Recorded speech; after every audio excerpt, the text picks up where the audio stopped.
السلام علیکم ورحمۃ اللہ وبرکاتہ. حامل و مسلم اما بعد. قال النبي صلی اللہ علیہ وسلم وتفترق هذه الأمة على 73 فرقة كلها في النار إلا واحدة وهي الجماعة. وفي رواية قيل من هي يا رسول الله؟ قال ما أنا عليه وأصحابي. رب اشرح لي صدري ويسر لي امري واحلل عقدة من لساني يفقهوا قولي. دعوت دین میں انبیاء کا منہج، اس تعلق سے ابھی تک جو ہم نے جانا وہ یہ کہ انبیاء کا جو دعوتی منہج ہے اس سے ہٹنا، اس سے انحراف کرنا اور اپنے جانب سے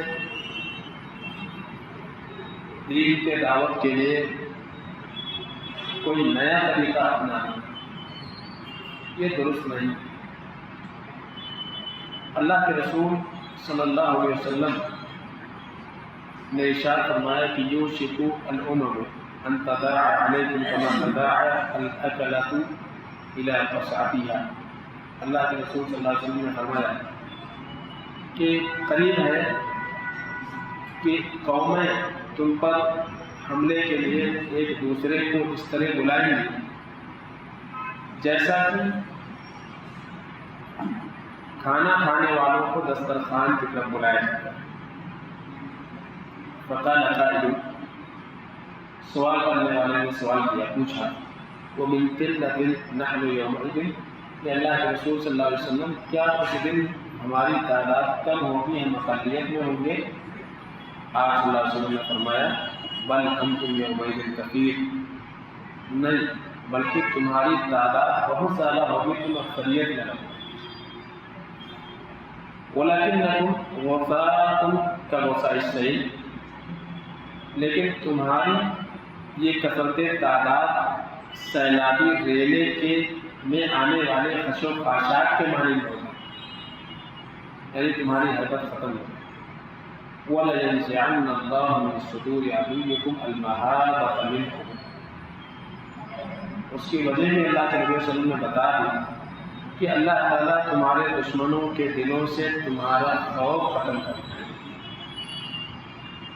اور وَلَيَنزِعَنَّ اللَّهُ فِي قُلُوبِكُمُ الْوَهْنَ، اور اللہ تعالیٰ تمہارے دل میں وہن پیدا کرے. پھر آپ صلی اللہ علیہ وسلم سے پوچھا گیا، فقال قائل، راوی کہتے ہیں کہ سوال کرنے والے نے پوچھا یا رسول اللہ وما الوہن، اے اللہ کے نبی صلی اللہ علیہ وسلم وہن کیا ہے؟ تو آپ نے کہا حب الدنیا وکراہیۃ الموت، دنیا کی چاہت اور موت سے بھاگنا. تو یہ دو چیزیں ہیں جس کی وجہ سے دشمن قوم تمہارے اوپر ٹوٹ پڑے. تو جو دعوت دین میں انبیاء کا منہج تھا، جو طریقہ کار تھا، جس منہج کو اللہ کے نبی صلی اللہ علیہ وسلم نے کہا کہ ما انا علیہ واصحابی، طریقہ وہ معتبر ہے جس پر میں اور میرے صحابہ ہیں. تو اس طریقے کو چھوڑ کر کے اپنے جانے سے خود ساختہ طریقے پر چلنا، چاہے وہ عبادات میں ہو یا دعوت میں، دونوں، اس کا نتیجہ یہ ہے کہ آج امت مسلمہ کا خوف یہ دشمنوں کے دلوں سے نکل چکا ہے. تو آج پوری امت بلبلا رہی ہے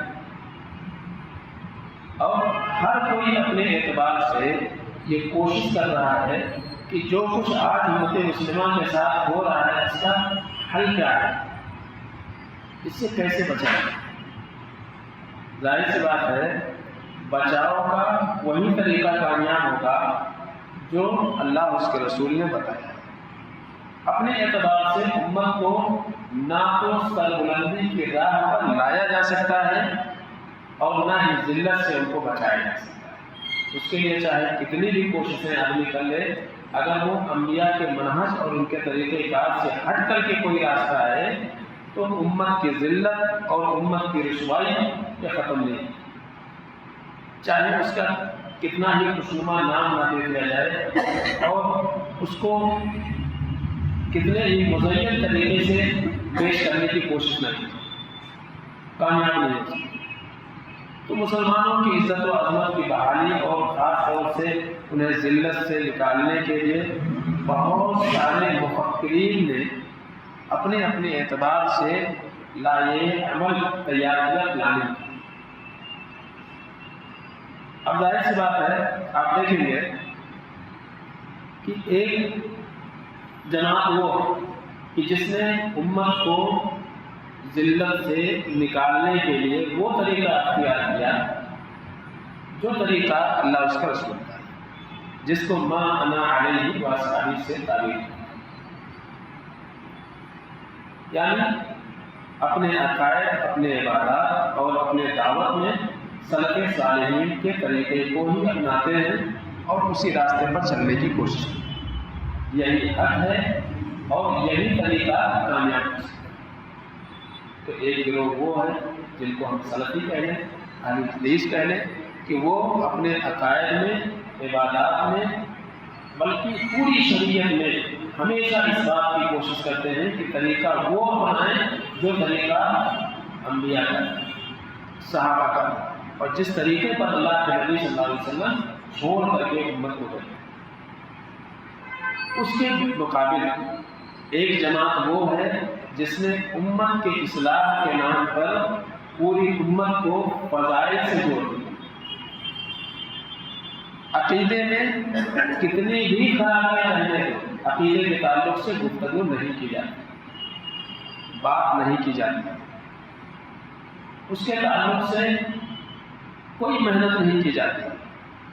ہاں، فضائل بھی ایسے جو بے سر و پا ہیں، جن کا کتاب اللہ سنت رسول سے کوئی تعلق نہیں، بزرگوں کے اقوال، ان کے واقعات اور خود ساختہ من گھڑت واقعات اور کہانیوں کے بل پر لوگوں کو فضائل کی طرف آمادہ کرنے کی کوشش کرتی ہے۔ ظاہر سی بات ہے، اس کے ذریعے سے امت کی اصلاح نہیں ہو سکتی۔ کیوں نہیں ہو سکتی؟ ممکن ہے کہ جھوٹے فضائل سن کر کے لوگ اعمال کی طرف آمادہ ہو جائیں، لیکن اصل جو بنیاد ہے عقیدہ، پوری زندگی فضائل فضیلتوں والے عمل کرتے ہیں، لیکن عقیدے میں اگر خرابی پائی جاتی ہے تو کیا نجات ممکن ہے؟ بالکل ممکن، کیونکہ عقائد اہم ہیں اور عقائد کے اوپر کوئی محنت نہیں کی جاتی، بلکہ عقائد کے ضمن میں تصوف والا جو عقیدہ ہے، اور خاص طور سے وہ عقیدہ جو غیر مسلموں اور یہود اور نصارہ ان تینوں کا ایک مخلوط عقیدہ آج امت مسلمہ کے اندر رائج ہے۔ وحدت الشہود، وحدت الوجود، وجود، حلول، یہ سارے عقائد، تو یہ سارے عقائد پنپ رہے ہیں، لیکن اس کے اوپر کوئی توجہ نہیں دی جاتی، اور کہا جا رہا ہے عقیدے پہ محنت کرنے کی ضرورت ہے، اس سے لوگ دور ہو جائیں، یہ اختلاف کا سبب۔ تو عقیدے پر گفتگو کرنا، عقیدے پر بات کرنا، یہ امت مسلمہ کے اتحاد کو نقصان پہنچانے کا سبب سمجھا ہے۔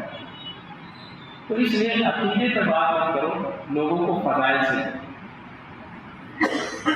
محنت اچھی ہے، کوشش اچھی ہے، لیکن طریقہ بھی فضائل میں بھی اگر محمد رسول اللہ صلی اللہ علیہ وسلم سے ثابت شدہ اعمال کی فضیلت کی بنیاد پر لوگوں کو جوڑا جائے اور صحیح اعمال بتایا جائے تو کسی حد تک کہا جا سکتا ہے کہ ایک حد تک کسی ایک پہلو پر محنت ہو رہی ہے، لیکن فضائل میں بھی خود ساختہ بے بنیاد اور من گھڑت واقعات کو بنیاد بنا کر کے اور لوگوں کو اس سے جوڑنے کی کوشش کی۔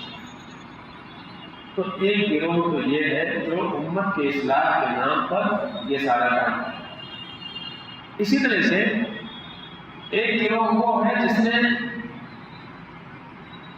اولیاء اور صالحین اور اپنے بڑوں کی عقیدت میں غلو سے کام لیا، یہاں تک کہ رسول اللہ صلی اللہ علیہ وسلم کے تئیں اور اپنے بڑوں کے تئیں عقیدت میں حد سے آگے بڑھ گئے، اور انہوں نے عقیدہ بھی اگر اپنایا تو وہ عقیدہ صوفیانہ ہے، تصوف والا عقیدہ ہے ان کے۔ تو کچھ لوگ عقیدے میں جو سلف صالحین کا عقیدہ تھا اس سے ہٹ کر کے لوگوں کی اصلاح کرنے کی کوشش کی، تو یہ بھی منحص سے آتے ہیں۔ اسی طرح سے ایک گروہ وہ ہے جس نے کیا کیا، جس نے اسلام کی سیاسی، اقتصادی اور اجتماعی نظام والے گوشوں کا اعتماد، یعنی یہاں عمل چھوڑ دیجیے، عقیدہ بھی چھوڑ دیجیے، امت کو جو ہے سیاسی بنیاد پر اکٹھا کیا جائے۔ تو ایک گروہ آج اس کے اوپر کام کرتا ہے کہ یہ امت ترقی کیسے کر سکتی ہے دنیاوی ہے، چاہے وہ ترقی سیاسی ہو چاہے وہ ترقی اقتصادی، اس کے اوپر بہت زیادہ محنت کیا ہے۔ ظاہر سی بات ہے کوششیں قابل قدر ہے، لیکن طریقہ جو ہے وہ انتہائی غلط ہے، اور خاص طور سے اسلامک سیاست کے نام پر بہت ساری ایسی تحریریں لکھی گئی جو تحریریں قابل گرفت ہیں، اللہ کی حاکمیت کی، اسلامی ریاست کے قیام کی طرف دعوت دینے میں سب سے زیادہ توجہ ہے۔ ظاہر سی بات ہے نام بتانے کی ضرورت ہے۔ تو اس طرح سے جب غور کریں گے دیکھیں گے تو جتنا زور انہوں نے اس کے اوپر لگایا ہے، اگر اتنی محنت امت کے عقیدے کی اصلاح کے اوپر لگاتے تو شاید امت کا بھلا ہوتا اور بہت ساری بھلائیاں اس امت کو دے جائیں، لیکن ایسا کچھ ہوا نہیں۔ اور ظاہر سی بات ہے آپ دیکھیں گے کہ انبیاء کا کبھی بھی یہ مقصد نہیں رہا کہ سیاسی اعتبار سے، اقتصادی اعتبار سے امت کو عروج پہ پہنچا دیا جائے اور عقیدے کی فکر نہ کیا جائے، یہ کبھی مقصد نہیں رہا۔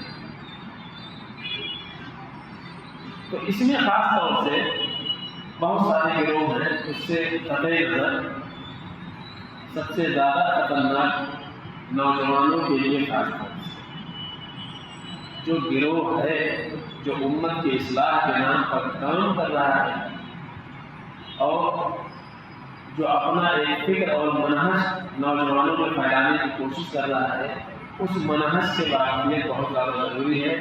اس لیے ضرورت اس بات کی ہے کہ دعوت اللہ میں ابو الاعلیٰ مودودی صاحب کا منہج جانا چاہیے کہ ان کا منہج آخر کیا ہے۔ اس لیے کہ آج جتنی بھی فکری انحراف پائی جاتی ہے مجرمانہ حد تک، یہ عمومی طور سے اسی منہج کے لیے، لہذا اس منہج سے واقفیت بہت زیادہ ہے۔ اس لیے کہ مولانا مودودی صاحب نے امت کی اصلاح کے لیے اپنی دعوت کا آغاز وہاں سے نہیں کیا جہاں سے انبیاء نے کیا۔ جو طریقہ انبیاء نے اپنایا تھا دعوت کے لیے، امت کی اصلاح کے لیے، امت کو ذلت سے نکالنے کے لیے، عروج اور بلندی تک پہنچانے کے لیے، انہوں نے مقصد تو وہی چنا لیکن طریقہ اپنا اختیار، اپنا طریقہ ہی نہیں۔ یعنی دعوت انبیاء کی کیا تھی؟ توحید، عقیدے کی اصلاح۔ حالانکہ اگر غور کریں گے تو کہاں سے اسی ہندوستان، تو جس ملک میں پیدا ہوئے یہ ملک خاص طور سے اس بات کا زیادہ محتاج تھا کہ یہاں وہ طریقہ اپنایا جائے دعوت کے لیے امت کا کہ جو طریقہ انبیاء ہے، کیونکہ یہ ہندوستان جس میں ہم رہ رہے ہیں عمومی طور سے یہ بت پرست ملک ہے. بت پرستی یہاں پہ جاری و ساری ہے، آج سے نہیں صدیوں سے. یہ غیروں میں بھی ہے اور امت مسلمہ میں بھی ہے، کچھ الگ نہیں ہے. کچھ لوگ مندر میں جا کر کے پوجا کرتے ہیں، کچھ لوگ قبر پہ جا کے کرتے ہیں، کچھ لوگ وہاں بتوں کے سامنے مورتیوں کے سامنے وہاں چڑھاوے چڑھاتے ہیں. یہ نذرانے کے نام پہ قبروں کے اوپر چڑھاوے چڑھاتے ہیں.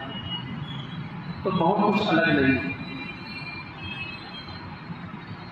تو اگر دیکھا جائے کہ جہاں بہت سارے ایسے مندر ہیں جو پھولوں سے سجائے جاتے ہیں، وہاں بہت سارے مزار ہیں جو پھولوں سے لگے ہوئے. تو بتانے کا مقصود ہے کہ خاص طور سے آپ نے یعنی مولانا مودودی صاحب نے سیاسی گوشے کا اہتمام کیا اور اپنی دعوت میں خاص طور سے سیاسی معاملات کو ایک نمایاں مقام انہوں نے دیا اور اتنی عظمت بخشی انہوں نے اس کو خاص طور سے سیاسی معاملے کو اور سیاسی امور کو کہ جتنی اسلام نے اور بلکہ سلف صالحین نے کبھی بھی اتنا مقام اس چیز کو نہیں دیا. اس کو سیاسی اعتبار سے امت کا عروج ہو، اس پر اتنی محنت کبھی نہیں. ظاہر سی بات ہے نہ تو اسلام نے اس کو اتنا زیادہ اہم سمجھا اور نہ ہی اپنے ماننے والوں کو یہ مقصد دے کر کے ان کی اصلاح کرنے کی کوشش، کیونکہ یہ مقصد ہے ہی. تو ظاہر سی بات ہے یہ جو باتیں کہی جا رہی ہیں خاص طور سے میں نے کہا کہ اس منہج کو جاننا اس سے ضروری ہے. شیخ لکھتے ہیں کہ یہ بات ایسی ہوا میں نہیں تھی بلکہ ان کے کتابوں کے اقتباس جو ہے یہاں نکل جا رہے ہیں. یہ ایسی بات نہیں کہ مولانا مودودی صاحب جو ہے وہ صحابہ کے اور سلف کے منہج سے نکلا، ان کی کتابوں کا اقتباس ہے. یہ خود لکھتے ہیں، کہتے ہیں کہ ہماری کتابوں اور رسائل سے آپ پر یہ بات واضح ہو گئی ہوگی کہ ہمارا آخری مقصد جس کے لیے ہم محنت کر رہے ہیں وہ قیادت کی تبدیلی کرتے ہوئے انقلاب کرنا ہے. مودودی صاحب لکھتے ہیں، کہتے ہیں کہ قیادت یعنی جو ابھی برباد حکومتیں ہیں اس کو ختم کر کے اور انقلاب پیدا کر کے ایک نئی حکومت پائیں، یہ مقصد ہے. یعنی کہتے ہیں کہ ہم اس تک اس لیے پہنچنا چاہتے ہیں کہ اس زمین کو فاسقوں فاجروں کی قیادت سے ان کی نجاست سے اس روئے زمین کو پاک کرنا. یعنی ان کی نگاہ میں جتنے بھی مسلم حکمراں ہیں وہ سارے کے سارے فاسق ہیں، فاجر ہیں، گنہگار ہیں، کافر ہیں.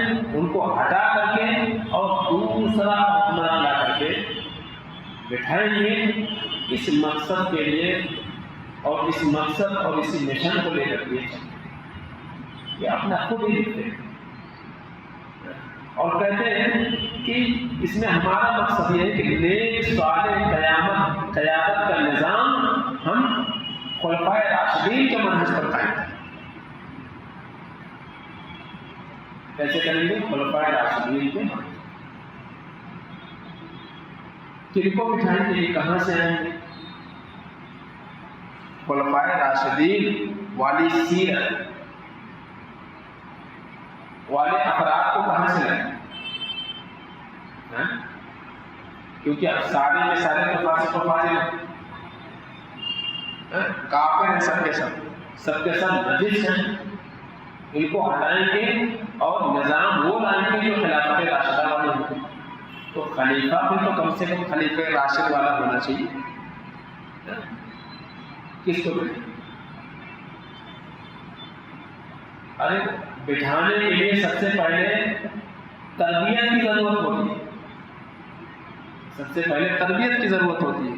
تو تربیت تو ہوئی ہے، ایک بار کرسی خالی ہو گئی، اب اس کے بعد کسی ایک کے اوپر محنت کر کے اس کو خلفائے راشدین جیسا ابو بکر عمر جیسا بنانے کی کوشش کریں گے، اور اس کے بعد پھر اس کو یہی بتانا چاہتے ہیں. تو ظاہر سی بات ہے، کہہ رہے ہیں کہ ہم ان فاسقوں اور فاجروں کے ذریعے سے ہم اس روئے زمین کو پاک کریں گے سب سے پہلے، اور نظام کو قائم ہوگا خلافت راشدہ والا. یہ ہمارا مقصد ہے. اور کہتے ہیں کہ یہی وہ کوشش ہے، یہی وہ اصل کوشش ہے جس کے ذریعے سے اللہ رب العالمین کی رضا حاصل ہوگی. اللہ کی رضا اسی کے ذریعے سے حاصل، یہی وسیلہ ہے اللہ کی قربت حاصل کرنے کا اور اللہ رب العالمین کی رضا حاصل. اگر کسی کو دیکھنا ہے تو تحریک اسلامی کی اخلاقی بنیاد ہے، یہ کتاب ہے مولانا مودودی صاحب کی، عربی میں ہے، اس کا اردو میں ترجمہ، اس میں جملہ ہے. اب ظاہر سی بات ہے، اگر کوئی شخص کتاب اللہ کی تلاوت کرے اور جو کرتا ہے پڑھتا ہے قرآن کو ترجمے سے، تفسیر سے، مودودی والی تفسیر سلف صالحین والی پڑھتا ہے، اس کو اندازہ ہونا چاہیے کہ انبیاء کا کبھی یہ مقصد نہیں ہے حکومت قائم کر کے اللہ کی رضا حاصل کرنا، یا حکومت کو اللہ کی رضا کا ذریعہ سمجھنا، سیاست کو اللہ کی رضا کا ذریعہ. یہ مقصد بالکل نہیں رہا، اور نہ ہی کبھی انبیاء کی محنتیں اس مقصد کے لیے تھی. یعنی پورے ساتھ اللہ کے نبی صلی اللہ علیہ وسلم کی زندگی آپ کے سامنے آ گئی، حضرت موسیٰ علیہ السلام کی زندگی آ گئی، حضرت یوسف علیہ السلام کی زندگی آئی، حضرت ابراہیم علیہ السلام کا ذکر ہوا. یہ جس مقصد کی طرف بھاگ رہے ہیں اور جس کی طرف امت کو بلا رہے ہیں، یہ تو اولین دعوت کے اولین مرحلے میں انبیاء کو یہ چیزیں مل رہی تھیں. یعنی اگر اللہ کے نبی صلی اللہ علیہ وسلم مکہ کی سرداری قبول کر لیتے تو آپ کا وزیر اور مشیر کون بنتا تھا؟ ظاہر سی بات ہے، مومن تو تھے نہیں، سمجھ رہے؟ تو قیادت، امت کی قیادت سنبھالیں یا افراد کی اصلاح کرے، وہ امیر وہ حکمراں کیا کرے؟ تو اس لیے اللہ کے نبی صلی اللہ علیہ وسلم نے افراد کی اصلاح سے شروع کہ قوم کی اصلاح یا افراد کی اصلاح سے، وہاں سے شروعات کی. لیکن یہاں مسئلہ کیا ہے؟ سب سے پہلے حکومت قائم کرو، اس کے بعد خود دیکھیں گے، پھر باقی اصلاح بعد میں شروع ہوگی. تو ظاہر سی بات ہے امت اس لائق ہے ہی نہیں کہ وہ خلفائے راشدین والی سیرت جس کے اندر ہو، تو نظام کیسے قائم ہو سکتا ہے؟ نظام تو قائم نہیں ہو سکتا. تو ظاہر سی بات ہے انبیاء کی محنتیں اور کوششیں اس کے لیے بالکل نہیں تھی، اور نہ ہی وہ لوگ ایسی کوششوں کو اللہ کی رضا اور اللہ کی قربت کا ذریعہ سمجھتے، اس کوشش کو کبھی نہیں سمجھتے تھے، ورنہ وہ تو ویسا ہی مل گئی تھی. اللہ نے خود ہی کہا تھا کہ آپ کو اختیار ہے، بادشاہ نہیں بننا چاہتے بنا دیں. تو اب قربت تو مل گئی، رضا تو حاصل ہو گئی، تو محنت کرنے کیا ضرورت؟ یا مکہ والوں نے خود ہی پیشکش کر دیا تھا سردار بنا لیں گے، بادشاہ بنا لیں گے. تو واقعی اگر بادشاہی اور سرداری کا انبیاء کو ملنا یا اللہ کی رضا کا مقصد ہوتا ہے، تو اللہ کے نبی صلی اللہ علیہ وسلم کو تو پہلے دن مل رہا ہے. تو یہ کہہ رہے ہیں کہ یہ جو چیز ہے، یعنی خلافت راشدہ کے طرز پر ایک صالح قیادت کا قیام، یہ اللہ رب العالمین کی رضا اور اللہ کی قربت حاصل کرنے کا ذریعہ. ظاہر سی بات ہے یہ ذریعہ نہیں، بلکہ اللہ کی رضا کا سب سے بڑا اور کامیاب ذریعہ انبیاء کرام کا وہ طریقہ ہے جو انہوں نے اختیار کیا، یعنی شرک سے اس زمین کو پاک کر، شرک سے لوگوں کے عقیدوں کو پاک کر، بدعقیدگی سے لوگوں کو بچانا. اس کے ذریعے سے اس کے ذریعے سے جو ہے ایک سوال مشورہ کا قیام ہو سکتا ہے۔ یہ انبیاء کا مقصد تھا، اللہ کی رضا جوئی، ایمان اور اس کے معروف ارکان، اور اسلام اور اس کے مشہور ارکان کی معرفت، اس کی پاسداری کے ذریعے سے ہی ممکن ہے۔ تو اصل دین کی تعلیم ہونی چاہیے، تو دین کے اوپر تو محنت کریں۔ اب ظاہر سی بات ہے مودودی صاحب کو اس بات کا مکمل علم تھا کہ ہندوستان میں لوگ اسلام کے تئیں کس قدر جہالت میں پیدا ہوئی کو معلوم، اور یہ ایسی بات نہیں ہے بلکہ ان کو معلوم تھا کہ کس قسم کے بدعات میں اور شرک میں لوگ مبتلا ہیں، کتنی گمراہیوں میں ہیں۔ اور اس کی وجہ یہ ہے کہ ان کی کتاب کا قاعدہ ایک ہے واقعی مسلمین اور سبیل النمو سبیل، یعنی مسلمانوں کی موجودہ حالت اس سے چھٹکارا پا کر عروج حاصل کرنے کا راستہ۔ انہوں نے لکھا ہے باقاعدہ امت مسلمہ کی حالات میں ان کے عقائد، ان کے افکار انہوں نے باقاعدہ نقل کیا، اور یہ جانتے بوجھتے امت کو ایک الگ شاہراہ پر انہوں نے ڈال دیا۔ تو کہتے ہیں کہ دائرے اسلام میں داخل ہونے والوں کی صحیح اسلامی ترتیب میں حکمرانوں کی کوتاہی اور ناکامی کا ذکر کرنے اور یہ بتانے کہ جو تعلیمی ادارے قائم کیے گئے وہ بھی ایک مخصوص اعلیٰ یا متوسط طبقے کے افراد کے لیے ہم کہتے ہیں کہ عوام، لکھتے ہیں اس کتاب کے اندر، کہتے ہیں کہ عوام اب تک اسلامی تعلیمات سے مکمل جہالت میں جی رہے ہیں اور اسلام کا جو اصلاحی آثار ہے اس سے بہت حد تک جو ہے محروم ہے۔ اور وجہ کیا لکھتے ہیں؟ کہتے ہیں اس کا سبب یہ ہے کہ جو غیر مسلم معاشرے اور قبائل اسلام میں داخل ہوئے، اسلام لانے کے باوجود بہت سے باطل رسوم، جاہلی عادات جن پر وہ اسلام سے پہلے عمل پیدا تھے، انہیں اسلام لانے کے بعد بھی ان لوگوں نے جاری رکھا۔ یہ خود ہی لکھ رہے ہیں، کہتے ہیں کہ جو آج تک ان میں جاری اور ساری ہے، کہتے ہیں اس سے بڑھ کر مسلمانوں کے افکار اور اعتقاد تک مکمل طور پر تبدیل نہیں ہو پائے۔ یعنی ایک آدمی اگر بدھ مت سے اٹھ کر کے اور اسلام میں داخل ہوا تو وہاں اس کے عقیدے کی عقیدہ جو اس کا تھا عقیدہ وہی رہا، صرف شکل بدل گئی۔ یہ خود ہی کہتے ہیں اس کی شکل بدل گئی، کہتے ہیں کوئی فرق نہیں آیا۔ اسلام لانے کے بعد زیادہ سے زیادہ کہتے ہیں جو فرق میں آیا کہ انہوں نے تاریخ اسلام میں کچھ نئے معبودات کا اضافہ کر دیا۔ کہتے ہیں کچھ نئے معبودات کا اضافہ کر لیا اور اپنے لیے اسی طرح کے نئے معبودات چن لیے جیسے وہ پہلے پوجا کیا کرتے تھے۔ یہ مسلمانوں کی حالت نکلے ہیں عقیدے کے لیے، اور کہتے ہیں کہ اپنے پرانے بت پرستی کے اعمال کے لیے جدید اسلامی مصطلحات منتخب کریں۔ مثلا وہاں کوئی کرشن تھا تو یہاں پہ کوئی غوث اعظم ہے، یہ ساری باتیں وہ کہنا چاہتے ہیں کہ غیروں میں جو کچھ نام تھا تو اسی نام کا اسی سے ملتا جلتا جو ہے یہاں بھی عقیدہ گڑھ لیا۔ کہتے ہیں کہ اعمال وہی جو سارے اسلام سے پہلے تھے، اسلام لانے کے بعد بھی وہی سارے اعمال ہیں، بس رنگ اور شکل بدل گئی، رنگ اور شکل بدل گئی۔ کہتے ہیں کہ میں ایسے ہی بغیر شہادت اور بغیر دلیل کے بات نہیں لکھ رہا ہوں۔ کہتے ہیں کہ آپ گواہی طلب کرنا چاہیں تو اپنے ملک میں کسی خاص علاقے کے لوگوں کو جو اسلام لائے ہوئے ہیں، جو مسلمان ہیں، انہیں آپ دیکھ لو کہ کس طرح کا ان کا عقیدہ ہے اور کس طرح کا ان کا عمل، اور پھر ان کی ہسٹری دیکھو، تاریخ دیکھو کہ وہ پہلے کیا تھے اور اب مسلمان ہو تو پہلے کیا تھے۔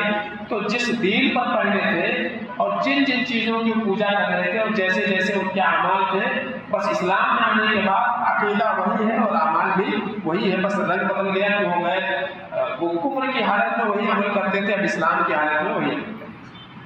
اس طرح کی باتیں لکھتے ہیں۔ کہتے ہیں کہ بس انہیں نئی شکل اور نیا رنگ دے دیا۔ کہتے ہیں چنانچہ ایسے علاقے جہاں اسلام سے پہلے بدھ مت دین ہوا کرتا تھا، لوگ بدھا کے آثار کی عبادت کرتے تھے، اور اسلام لانے کے بعد امت مسلمہ اللہ کے نبی صلی اللہ علیہ وسلم کے روئے مبارک اور آپ کے نعل مبارک یا آپ کے قدموں کے آثار یا پھر مسلمانوں میں عبادت گزار نیک اور صالح بزرگوں کے آثار سے تقرب لے رہے ہیں۔ بات صحیح ہے، یعنی عقیدے کا اتنا علم ہے کہ اتنی ساری خرابیاں عقیدے کے اندر پائی جاتی ہیں کہ اگر وہ امت کا پیروکار تھا تو اسلام میں آنے کے بعد جو کچھ تبدیلی ہوئی ساری بس نہیں بدل گیا، ورنہ عقیدے میں وہی کی وہی خرابی۔ اور اس کے بعد کہتے ہیں کہ اسی طرح سے بہت سے مروجہ رسومات و عادات کو جن قبائل نے اسلام میں داخل کر رکھا ہے اس کا معائنہ کریں۔ کہتے ہیں کہ کیا اس بات کا منہ بولتا ثبوت نہیں کہ گزشتہ صدیوں سے جن کے ہاتھ میں مسلمانوں اور ان کے اجتماعی معاملات کی ضمانت کار تھی، وہ اپنے اس فریضے کی ادائیگی میں حد درجہ کوتاہی کی مرتکب ہوئی۔ لکھتے بھی ہے بات، شیخ لکھتے ہیں کہ مودودی کو مکمل طور پر اپنے ملک کے حالات اور اس کی تاریخ کا علم تھا، وہ جانتے ہیں کہ عقیدے میں کتنی خرابیاں ہیں امت مسلمہ، اور کس طرح سے وہاں کے مسلمانوں کے عقائد اپنے بت پرست اسلاف جبکہ اپنے معاصرین سے متاثر ہیں۔ لیکن ہوا کیا کہ یہ جو امت مسلمہ کے اندر خرابی آئی عقیدے کے اندر، مودودی صاحب نے کیا جملہ اس کے لیے اختیار کیا کہ اس کی ذمہ دار حکومت ہے۔ اس کے ذمہ دار کون ہے؟ حکمران۔ ان کو چینج کرو، ان کو بدلو تو امت کی اصلاح۔ تو امت کے عقائد میں خرابی کی بنیاد کون ہے؟ حکمران۔ تو کہتے ہیں کہ مسلمانوں کے گزرے ہوئے حکمرانوں پر ڈال دی تو اسلام کی نشر و اشاعت میں کوتاہی کا شکار ہے۔ اس لیے جو ہے لوگ جب اسلام میں داخل ہوئے تو صحیح طور سے مسلمان نہیں بنے۔ تو پوری غلطی کس کی؟ جنہوں نے اسلام کے لیے کوشش کی ہے، جو حکمران اور بادشاہ ہوئے ہیں ہندوستان کے اندر، یا جن لوگوں نے محنت کی ہے مسلمان بنانے میں، اسلام کو پھیلانے میں، وہ ضرور۔ اچھا، اور جو لوگ انفرادی طور پر نشر اسلام اور اسلام میں داخل ہونے والوں کی تربیت کا کام کر رہے تھے، ان کے ساتھ بھی لوگوں نے تعاون نہیں کیا۔ تو کہتے ہیں کہ یہ جو کچھ ہو رہا ہے یہ اس لیے ہو رہا ہے کہ حکمراں بیکار تھے، حکمراں جو ہے خراب۔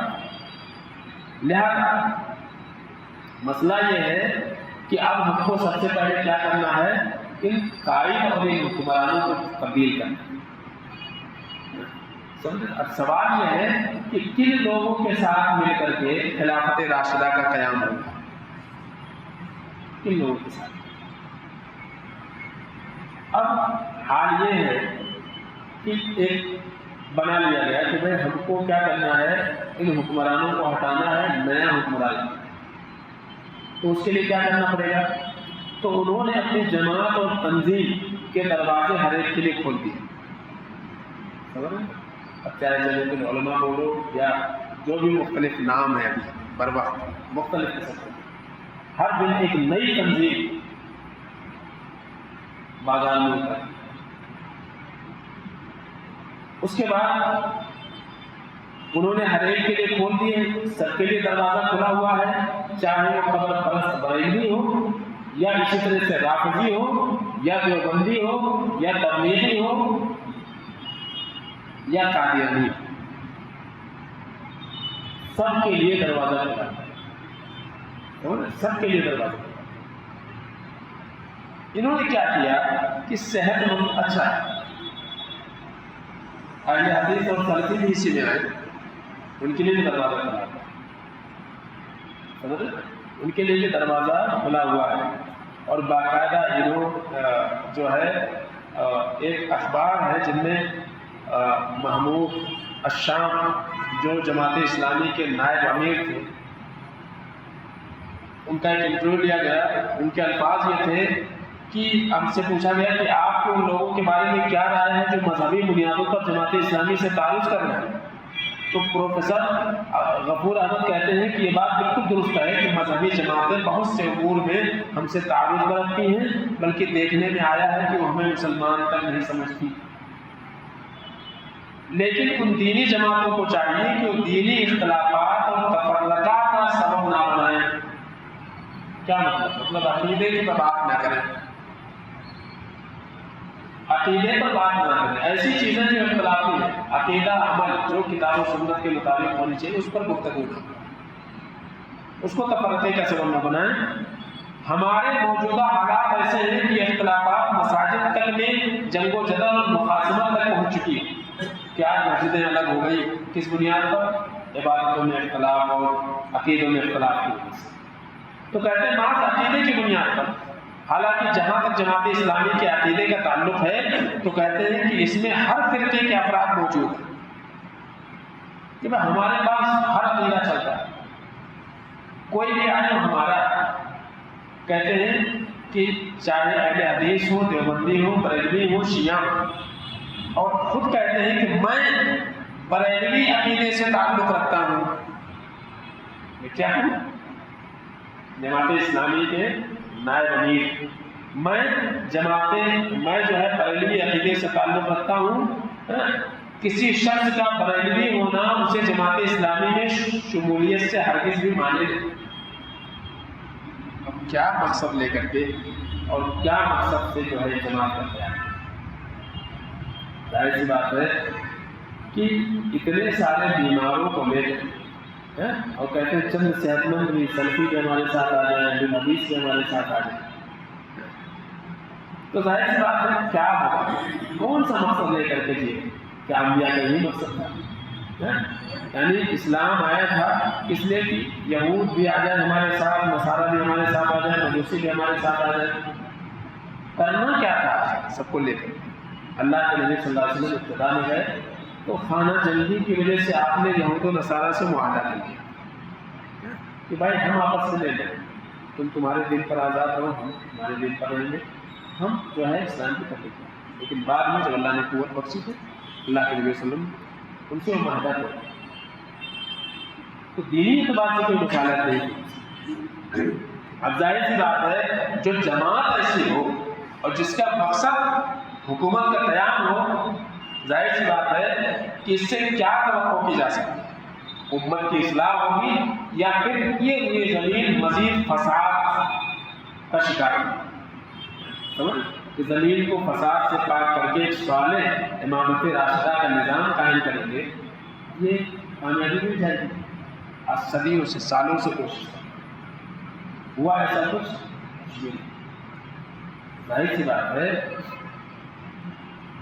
مودودی کے بطور خلفائے اربعہ کے بعد محمد رسول اللہ صلی اللہ علیہ وسلم کے صحابہ جلیل القدر انصار و مہاجرین کی اولادیں تک یہ کام نہ کر سکے جو یہ کر رہے ہیں. اور اپنے اس قول میں مودودی صاحب نے صحابہ کے بدترین دشمن رافضی سے دوستی رکھنے والوں کی موافقت کی ہمارے ساتھ تو ہر کوئی ہے، سب کو ہم نے کر کے چلے. اور یہ بھی کہا کہ عثمان اور علی رضی اللہ تعالیٰ عنہما کی خلافت کے بعد حکومت اسلامیہ اسلامی قواعد کے بجائے جاہلیت کے قواعد پر قائم ہو گئی. اللہ یعنی ان کے بعد جو ہے جتنی بھی خلافت آئی کیا تھی؟ وہ اسلامی خلافت نہیں تھی. وہ کیا تھی؟ وہ جاہلیت والی خلافت. یہ جملہ یہ جو ہے اب سوچنے کی بات ہے کہ جن کی تربیت اللہ کے نبی جناب محمد مصطفیٰ صلی اللہ علیہ وسلم نے کی تھی، آپ کے خلفائے راشدین صحابہ کرام ہیں، وہ اپنی حکومت کی بنیاد کس پر رکھتے ہیں؟ جاہلیت. یہ جملہ استعمال کریں سمجھ. تو یہ ایسی جماعت ہے ان کا ایسا فکر ہے، ایسا نظریہ ہے، ایسا عقیدہ ہے، ظاہر سی بات ہے یہ انبیاء کرام کے طریقے سے سب سے زیادہ دور ہے، سب سے زیادہ دور ہے خاص طور سے۔ اس کے علاوہ دیکھیے کچھ لوگ تصوف کا طریقہ اختیار کیے ہیں، کچھ لوگ جو ہے ان کا فضائل میں بڑے ہیں، لیکن جتنا غلط عقیدہ ان کا ہے اس سے زیادہ غلط عقیدہ اور کسی کا نہیں ہے۔ تو اسی لیے خاص طور سے نوجوانوں کو اس طرح کے افکار سے بچنے کی بہت زیادہ ضرورت ہے۔ مزید بہت ساری باتیں ہیں انشاءاللہ کھل کر کے دسنائیں گی، تو بتانے کا مقصود ہے کہ خاص طور سے جو افکار سب سے زیادہ خطرناک ہے، جو فکر سب سے زیادہ خطرناک ہے، اس فکر کے اوپر شیخ محترم نے بہت زیادہ توجہ دی ہے، اور مزید انشاءاللہ بہت ساری باتیں اس کے تعلق سے آئیں گی۔ اللہ سے دعا ہے کہ العالمین ہم سب کو سمجھنے اور کرنے کی توفیق عطا فرمائے۔